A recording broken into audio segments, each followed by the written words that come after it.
इसका मतलब है ये आज वाकई सब कुछ आशिक को बताने वाला है।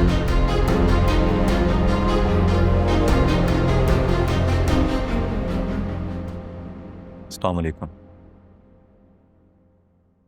मुझे तो अब तुम्हारे सलाम का जवाब देना भी गवारा नहीं है। ऐसी क्या गलती हो गई है मुझसे?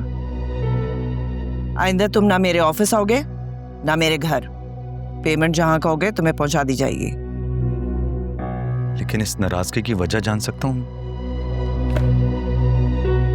एक शरीफ आदमी की इज्जत उछालना। शरीफ आदमी की इज्जत उछालना? पहली बात यह मैडम कि इस दुनिया में कोई भी शरीफ नहीं और मैंने किसी की इज्जत नहीं उछाली। किसी की बेटी को घर से भगाना ये उसकी इज्जत उछालना नहीं है। आपको गलत बताया। मैंने हादिया से यहां तक कहा था कि तुम अपने अब्बू को मेरे लिए राजी करो। अगर ऐसा ना हो तो तुम्हारे अब्बू जहां कहें वहां जाके शादी करना। तो फिर क्या मैडम? शादी के वक्त जिस दिन बारात आप लोग लेकर आ रहे थे उस दिन हादिया ने सबको धोखा दिया, यहां तक कि मुझे भी। मेरी इजाजत के बगैर मेरे घर आ गई। मैंने उसकी बहुत मिन्नत की कि तुम ये गलत कर रही हो हादिया, तुम अपने घर जाओ। इस वक्त घर पे तुम्हारे सब इंतजार करें, तुम्हारी बारात आने वाली। लेकिन वो नहीं मानी,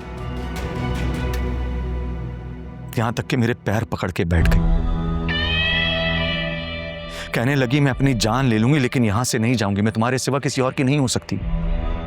अब आप खुद बताइए सब में मैं क्या करता? क्या तुम सच कह रहे हो? 100% सच कह रहा हूं मैडम। अगर आपको मेरी बात पर यकीन नहीं है ना तो फिर घर आइए और अम्मी से पूछिए, अम्मी आपको सब सच बताएंगी। बल्कि मेरी मां ने भी हादिया की बहुत मिन्नत की कि तुम अपने घर जाओ, इस सब में तुम्हारी नहीं बल्कि हमारी भी बदनामी होगी। लेकिन